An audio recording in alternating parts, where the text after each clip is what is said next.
उज्ज्वल भवितव्य आपल्या मुलामुलींचं सर्वाधिक योगदान नॅशनल इंग्लिश मीडियम स्कूलचं होय. आदर्श एज्युकेशन सोसायटीचं national English medium school Nadgive उच्च शिक्षित अनुभवी स्टाफ 10वीचा 100% रिझल्ट, डिजिटल शिक्षण प्रणाली, सुसज्ज लायब्ररी आणि लॅबोरेटरी, स्पर्धा परीक्षा मार्गदर्शन, कला क्रीडा सांस्कृतिक क्षेत्रासाठी प्रोत्साहन आणि व्यक्तिमत्व विकास यासह अनेक सुविधा. प्री प्रायमरी ते 10वी आजच आपल्या पाल्याचा प्रवेश निश्चित करा.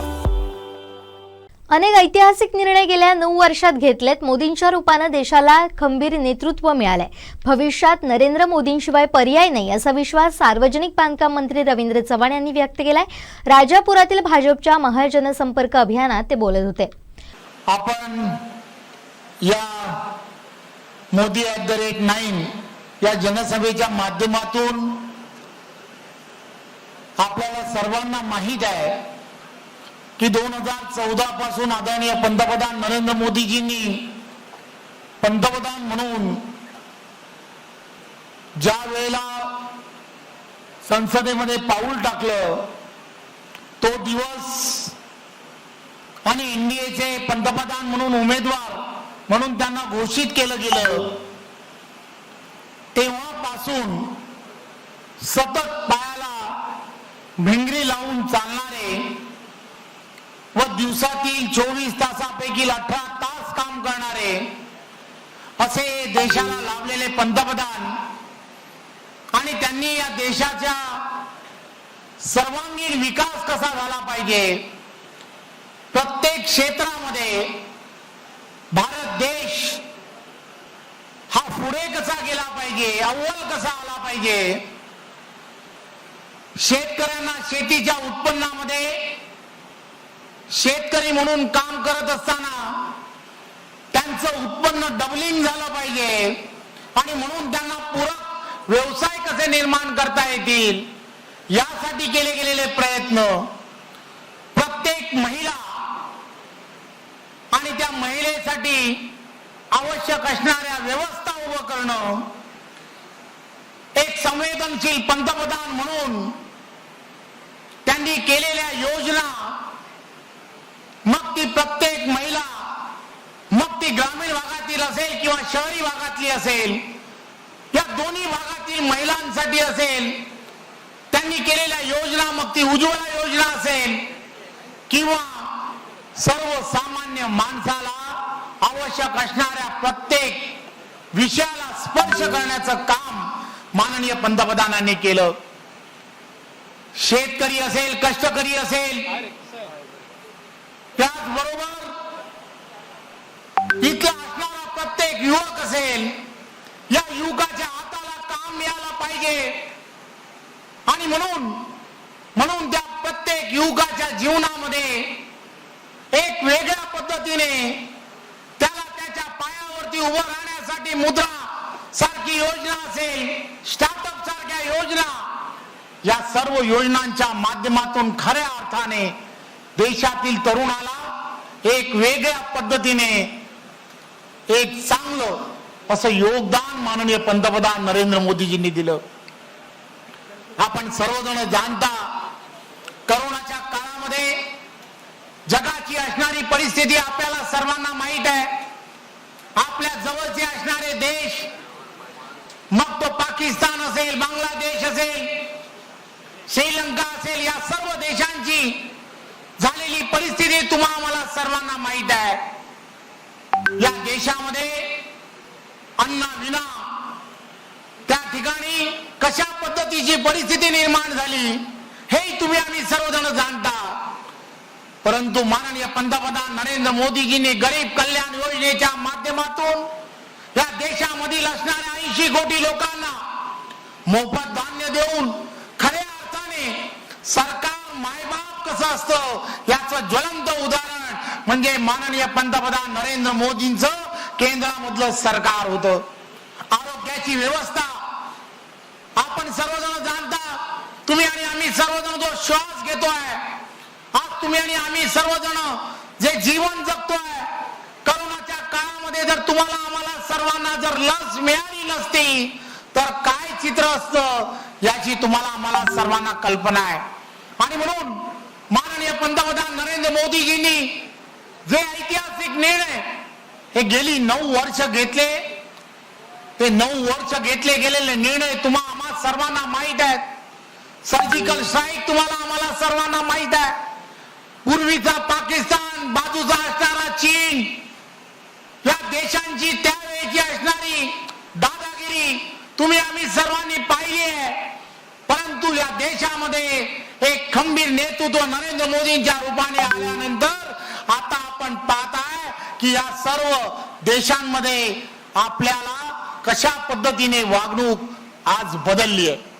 हे सर्वच्या सर्व नरेंद्र मोदींमुळे तुम्हाला आम्हाला सर्वांना मिळालेला हा वेगळ्या पद्धतीचा, जगामध्ये सर्व ठिकाणी ज्या वेळेला भारतातला एखादा नागरिक जातो त्यावेळेला त्याला अभिमान वाटतो की या देशाचे पंतप्रधान नरेंद्र मोदीजी, आणि त्यामुळे मिळालेला हा त्यांना स्वाभिमान आहे.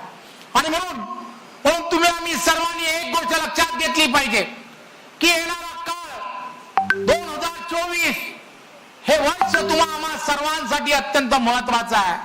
तुमच्या आमच्या सर्वांसाठी जसं महत्वाचं आहे तसं आपल्या पुढच्या पिढीसाठी सुद्धा अत्यंत महत्वाचं आहे. आपल्या पुढच्या पिढीचं भविष्य तुम्हाला आम्हाला सर्वांना जर उज्ज्वल ठेवायचं असेल तर पुन्हा एकदा नरेंद्र मोदींना पंतप्रधान बनवण्यासाठी प्रत्येक भारतीय जनता पार्टीच्या कार्यकर्त्याने कंबर कसली पाहिजे. आणि म्हणून तुम्ही आम्ही सर्वांनी नरेंद्र मोदींनी केली गेलेली कामं, मग ती रेल्वेमध्ये असलेली आमूलाग्र बदल तुम्हाला आम्हाला सर्वांना माहित आहे. वंदे भारत सारखा असणारा विषय, या ट्रेनच्या माध्यमातून जलद गतीने आपल्याला कसा प्रवास करता येतोय, रेल्वेचं जाळं कशा पद्धतीने आपल्याला फक्त या देशामध्ये असणाऱ्या सीमेपर्यंत पोहोचवण्यामध्ये पंतप्रधान कसे यशस्वी ठरले.